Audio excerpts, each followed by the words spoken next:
Let's take a look at simplifying square roots. These are taking the ones we looked at in the previous lesson a little bit further. Now here we got square root of 12. Now remember, a square root, we're looking for a pair of somethings, and if we find a pair of somethings, then we can bring them out of the radical. Well, if I do the prime factorization of 12, that's 2 times 3. Now we're looking for a pair of whatevers. Here we have a pair of 2's, so those are going to come out in front as a single 2. Now we're left with 1 3 inside, so the radical, the square root, cannot disappear. This is also a radical. Square root is a special type of radical. So our answer is 2 square root of 3.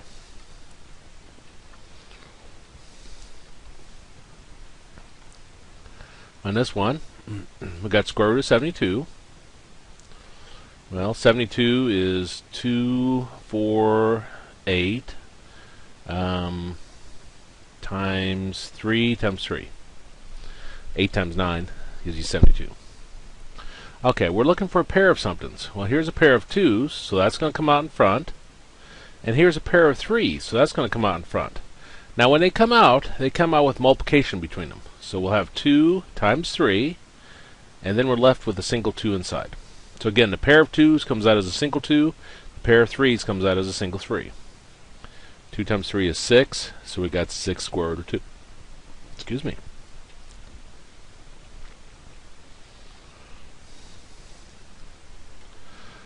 This one we have 4 minus square root of 20 over 2. And no matter where you, and this is just demonstrating having a radical embedded in something else, but no matter where you are, if you can simplify your radical, you should go ahead and do that.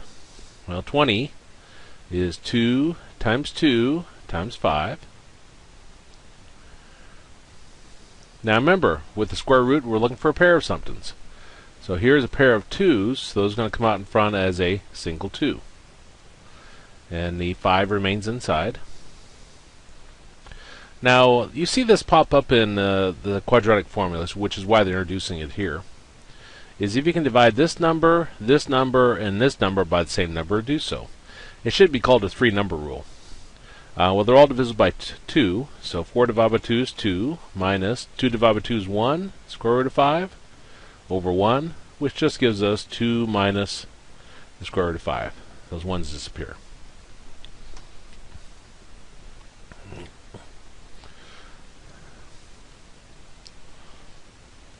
Let's take a look at this problem. We got the square root of y to the 10th. Now it says simplify each square root. Assume all variables represent non-negative real numbers. Means it can't be negative, which means we don't need to worry about putting absolute value bars around it to make it positive. We only had one problem in the last section on that, but they don't even want you to worry about it here. So let's go ahead and do this. I'm going to do it the long way first, and I'll talk about the shortcut. Y to the 10th. That means 10 y's. 2, 3, 4, 5, 6, 7, 8, 9, 10. 3.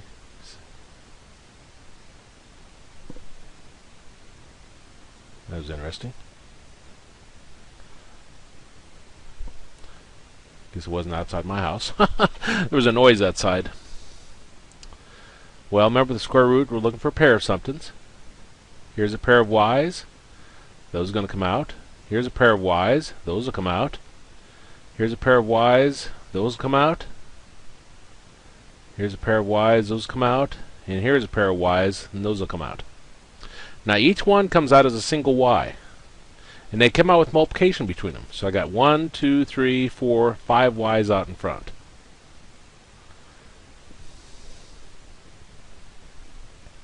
Which then gives us y to the 5th power. Well, that's kind of tedious. So we're going to look at a shortcut way of doing this. Normally I don't like shortcuts, but you really do have to know the shortcut, because if this was y to the 100th power, for example, you wouldn't want to write it y 100 times. Okay, so let's look at this again using the shortcut. When you got y to a power or any variable to a power, what you do is you take that power and you're going to divide it by 2. It's always by 2. And the reason why it's 2, if you're wondering, it's square root. And we'll talk more about the index in intermediate algebra. But the index is 2, so that's why it's 2. Well, 10 divided by 2 is 5, with a remainder of 0. This is like old style division, with the remainders and so forth. Now this tells us how many y's are going to come out, and this one tells us how many are going to stay in.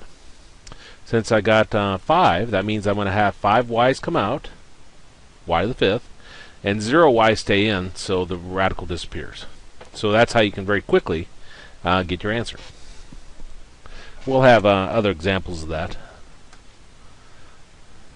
Let's take a look at this one.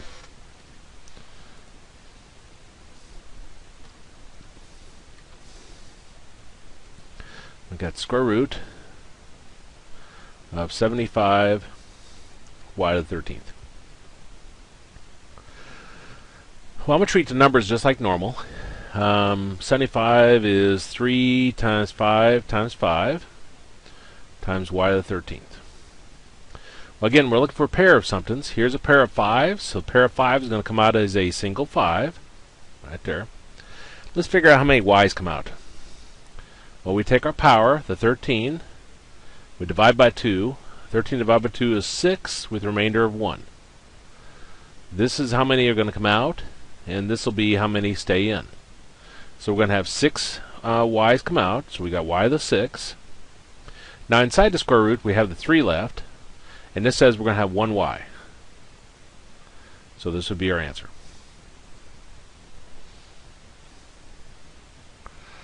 Let's look at another one. And let me start a new page.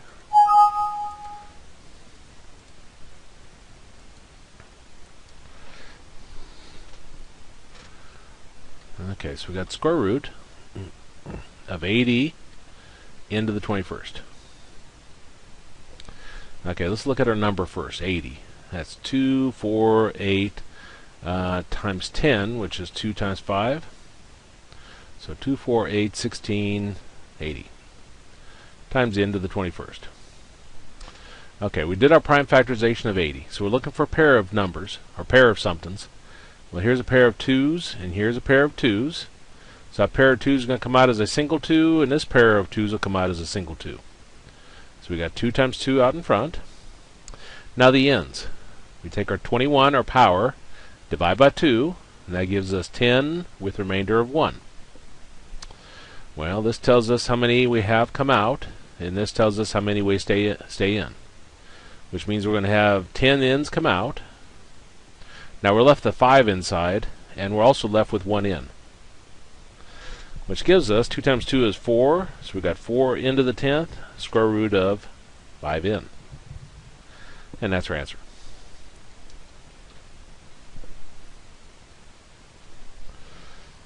Let's take a look at this one.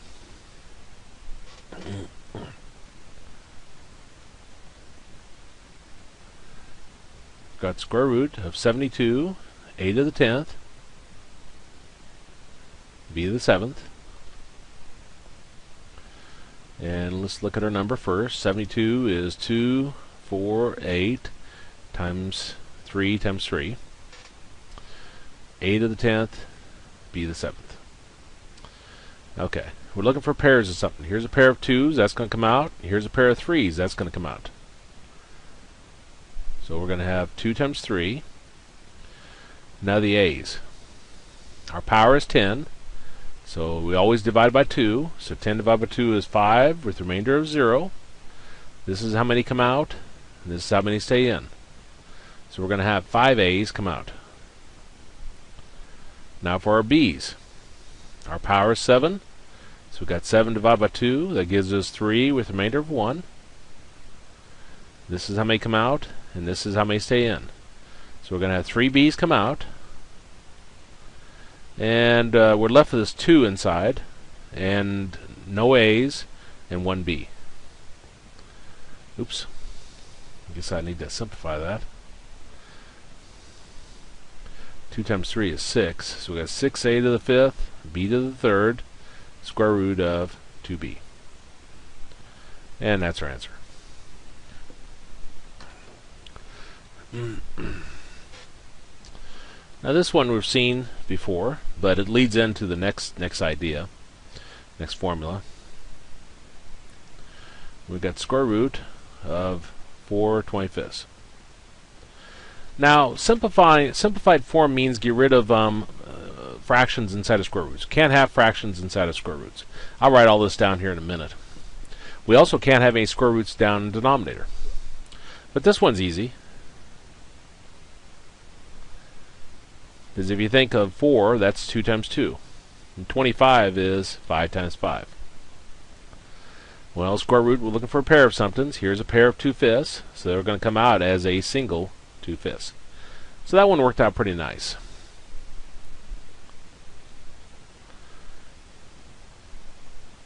Simplified form when we're talking about fractions. So if you got fractions involved. First thing, no fractions inside of a square root.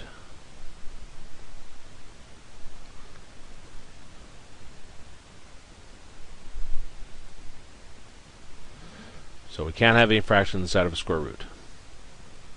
Second thing we can't have is no square root in the denominator. So no square root in the denominator.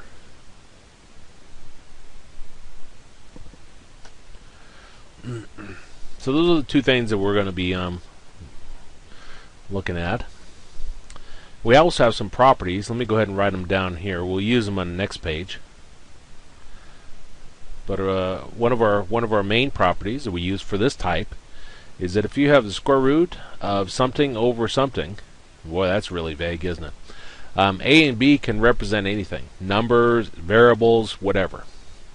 But if you got square root of something over something, then you can split it up, put a square root around top and square root around the bottom, like this.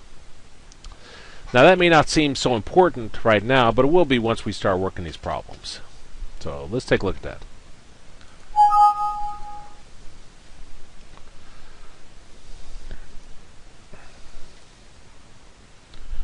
Here we got square root of 17/16. Well, 4 times 4 gives you 16, so that works out nice, but 17, there's nothing times self gives you 17. Well, we'll use that property we just looked at. We can't have a fraction inside of a square root, that's what the problem is. But we're going to put a square root around top, and we'll put a square root around the bottom. Because that's what our steps say. Our formula, I mean. Sorry, I'm watching TV while I'm doing this. I need to quit that. Now 16 is 4 times 4. Because that didn't help us any, because we put a square root downstairs and we said we can't have that. But 16 is 4 times 4, and again with a square root we're looking for a pair of numbers, so that's going to come out. So we're going to have square root of 17 over 4. Now the two things I said you can't have a fraction inside of a square root. We don't want to have that. I also said you can't have a square root in the denominator, and we don't have that. So this is actually our answer.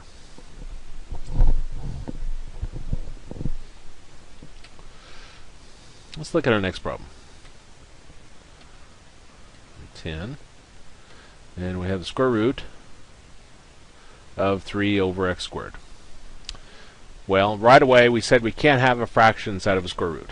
So, but we got a property. It says you can split it up, put a square root on top and square root around the bottom.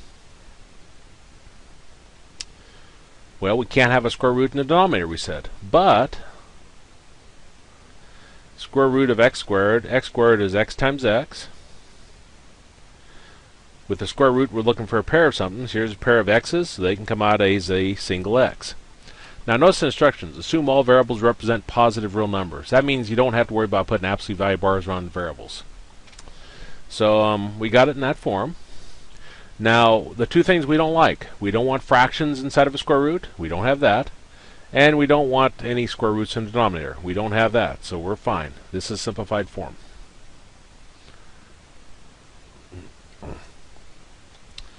Let's look at this one. Square root 40 a to the 5th b to the 8th over c to the fourth. Well, right away, we don't want any fractions inside of the square root. But we got a property for that usually helps us. We'll put a square root around top, and we'll put a square root around the bottom. Now 40. 40 is 2, 4, 8 times 5. Then a to the fifth, b to the eighth, over the square root of c to the fourth. Well, let's take a look at our variables, the a's. We take our power, divide by 2, and that gives us 2 with the remainder of 1. So we're going to have 2 a's come out, and we'll have 1 a stay in. Our b's. 8 divided by 2 gives us 4 with a remainder of 0. So we're going to have 4 b's come out, we'll have 0 b's remain in. And our c's. 4 divided by 2, that gives us 2 with a remainder of 0. So we're going to have 2 c's come out, we'll have 0 stay in. Okay, so let's simplify this further. Remember, with numbers, or well, with anything, we're looking for a pair of somethings. Here's a pair of 2's, that's going to come out as a single 2. A's, we said we have 2 a's coming out. B's, we said we have 4 b's coming out. And we're left with a 2 times 5 inside. A's, said we'd leave 1 a inside, and 0 b's. Now down below, we said we're going to bring 2 c's out, and then no c's inside, so our radical disappears. So then our answer is 2a squared b to the fourth, and 2 times 5 gives you 10a inside the square root, c squared. We said you can't have a fraction inside of a square root. We no longer have that. We also said you can't have a square root in the denominator. We don't have that anymore. So that's our answer. Last problem. We got square root of 100 m to the 21st over 9m to the 10th. Well, before I'm going to split this up, we can use something we saw in a previous lesson. If you have m to a power over m to a power in a fraction, you subtract the smaller exponent from the larger one. So 21 minus 10 will give me 11. And we have m to the 11th where our larger exponent was. So we'll have m to the 11th here. Now let me say that again. If you have m to a power over m to a power in a fraction, you subtract the smaller exponent from the larger one. 21 minus 10 is 11. And you have m to the 11th power where your larger exponent was, which was on top. Okay, now the problem with this is we can't have a fraction inside of a square root. Well, we've got the property, says we can split it up, put a square root around the top, and square root around the bottom. Well, on the top part, 100 is 10 times 10. And we've got m to the 11th. The bottom here, 9 is 3 times 3. Now to figure out how many m's are going to come out, we take 11, our power, divide by 2. That gives us 5 with a remainder of 1. This is how many come out. This is how many stay in.